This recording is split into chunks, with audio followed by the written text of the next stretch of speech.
दोस्तों, आज मैं बताऊंगा आपको मिडनाइट बस टू फ्रैग्रेंट हिल की कहानी। ये घटना घटी थी 14 नवंबर 1995 में। नवंबर का महीना था, काफ़ी सर्दी थी।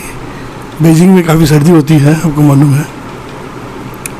तो वहाँ पे एक बस जो चलती है मिंग वान डिपो से और ख़त्म हो वो उसका जर्नी ख़त्म होती है जिनशांग फ्रैग्रेंट हिल डिपो में। तो जब करीब बस कभी 5 से 7 स्टॉप तो भी बाकी था, तो सब पैसेंजर सारे पैसेंजर उतर गए और एक कपल चढ़े, सवार हुए, और एक बुजुर्ग महिला और एक जवान लड़का, ये 4 सवार होते हैं। तो जैसा कि थोड़ी देर जाने के बाद जैसे बस में काफ़ी अंधेरा था, लाइट कम थी और कोई सन्नाटा, कोई आवाज़ नहीं थी, खाली गाड़ी की इंजन की आवाज़। करीब मिडनाइट 12 बजे का टाइम था और ये लास्ट बस थी और बस का रूट नंबर था 375। ये एक ऐसी कहानी है, रहस्यमय कहानी, मिस्ट्री, जो आज भी कही जाती है, क्योंकि काफ़ी भूतिया भी है। 26 साल हो गया लेकिन इसका कोई हल नहीं मिला आज तक। पुलिस को इस हादसा का कोई अंजाम में पुलिस नहीं पहुंच पाया। करीब अगले स्टॉप पे वो जो कपल है वो उतर जाते हैं और फिर बस चल पड़ती है। फिर जब 4 से 5 स्टॉप बाकी है, तब ड्राइवर ने देखा दो पैसेंजर खड़े हैं बस स्टॉप में। तो उन्होंने गाड़ी रोक ली, जाहिर सी, क्योंकि उन्हें जाना था, रात का वक्त है। तो उन्हें चढ़ने दिया। वो लोग जैसे पीछे से चढ़े तो वो लोग 2 नहीं थे, 3 पैसेंजर थे। एक पैसेंजर को जैसे बीच में, उन दोनों के बीच में सहारा देके वो लोग चढ़ा रहे थे। तो उनको देख के वो बुजुर्ग महिला और वो लड़का वो सब थोड़ा खौफ में आ गए, क्योंकि उनके चेहरे, उनका अजीब सा हुलिया है, पुराने ज़माने का ड्रेस जो चाइना में होता था, उस तरह टाइप का ड्रेस, और चेहरा भी कुछ अजीब सा था। देख के तो कुछ घबरा गए। फिर जैसे बस चलती है, अंधेरे में कुछ दिख नहीं रहा था, लेकिन बीच बीच में जैसे स्ट्रीट लाइट आती है, तो स्ट्रीट लाइट से वो महिला पीछे पीछे मुड़ के देख रही थी और हवा भी चल रही थी। तो पीछे देख के थोड़ी देर बाद महिला बहुत दहशत में आ गई। तो फिर अचानक महिला उठ के उस पीछे जो जवान लड़का था उसे बोलती है कि आपने मेरा पर्स चुराया है, मैं पुलिस में रिपोर्ट करूँगी। तो काफ़ी हंगामा करती है, शोर में जाती है। तो ड्राइवर और कंडक्टर वहाँ पे लेडी कंडक्टर थी, वो समझाती है कि यहाँ इसमें कैसे आपका पर्स चोरी हो सकता है, ये कहीं आप गिर गया होगा या कहीं आप खो गया होगा, आप ढूंढिए अच्छी तरह। ये पीछे बैठा हुआ पीछे से कैसे आपका पर्स चुरा लेगा। तो कहता है, वो डटी रही, बोलती रही कि नहीं मुझे उतरना है, अगले स्टॉप में मुझे उतारो, मैं पुलिस स्टेशन जाऊंगी, इसको लेके जाऊंगी। तो ड्राइवर भी थोड़ा नाराज़ हो गया, तो मजबूर होकर अगले स्टॉप पे गाड़ी रोकी और महिला उतर गई। उस लड़के को पकड़ के हाथ से पकड़ के खींचते हुए उतर गई। तो जैसे फिर बस चल पड़ी। फिर जैसे वो उतरे तो लड़का कहता आपने आपने मुझे क्यों गलत इल्ज़ाम लगा रही है आप मुझे? तो महिला ने कहा कि मैंने आपकी जान बचा ली है। लगा क्या था कैसे?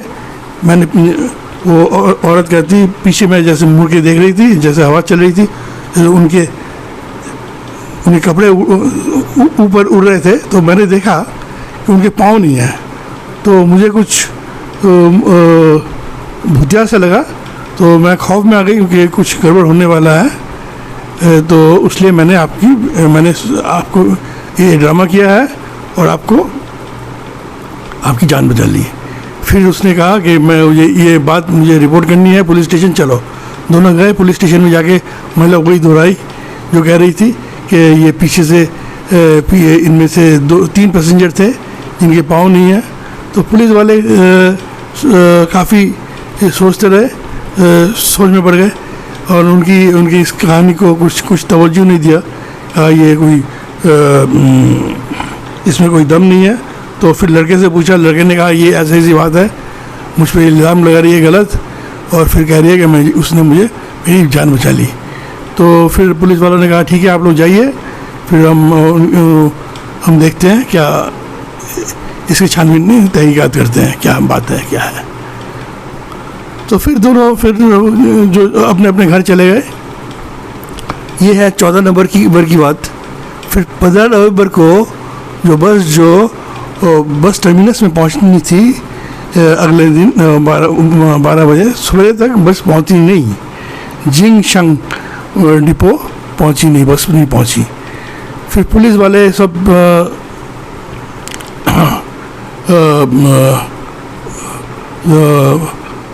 बौखला गए।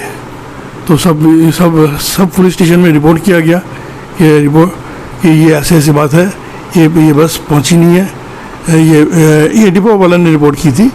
तो डिपो वाला ने रिपोर्ट किया है कि रूट नंबर 375 के रूट में ये आखिरी बस जो है वो छठे बस स्टैंड के बाद में जैसे ये लोग उसके बाद से वो पहुंची नहीं, और डिपो पहुंची नहीं है। फिर मीडिया में भी बस आ गई, टीवी में बेजिंग इवनिंग न्यूज़ में भी खबर आ गई कि ये गायब है। तब किसी को इसको मालूम है तो इस बस के बारे में तो इत्तला दीजिए। तो लेकिन कोई खबर नहीं मिली। फिर जो है पुलिस वालों को याद है कि एक औरत और एक लड़का आया था तो ये रिपोर्ट कराने कि बस में कुछ अजीब से पैसेंजर थे। तो उनको फिर बुलाया, फिर उनका इंटरव्यू, फिर से दोबारा से उनसे पूछताछ की। फिर न्यूज़पेपर वाले भी उनका इंटरव्यू लेते रहे। बस गायब है तो आप लोगों ने क्या देखा था, क्या बात क्या है, ये लोग भी इंटरव्यू देते रहे, लेकिन कोई बस का अता पता कुछ नहीं मिला। फिर 16 नवंबर को फिर खबर आई कि बस जो है फ्रैगनेंट हिल के पास एक नदी में पड़ी मिली है, एक बस गिर गई है। तो पुलिस वाले जैसे पहुंचे वहाँ पे, बस को जैसे नदी से निकाला तो उसमें 5 लाश थी। एक ड्राइवर, एक कंडक्टर, लेडी कंडक्टर और 3 पैसेंजर। अब दोनों की लाश ठीक ठाक थी, लेकिन वो 3 पैसेंजर की लाश ऐसी थी कि जैसे कोई काफ़ी पुरानी लाश, क्योंकि डिकम्पोज यानी काफ़ी सड़ा हुआ था। लाश सड़ी हुई लाश थी। तो फिर पुलिस वालों ने पूछा फिर डिपो वालों से कि ये बस तो डिपो पहुंचनी थी, लेकिन ये 100 किलोमीटर दूर कैसे पहुंच गई।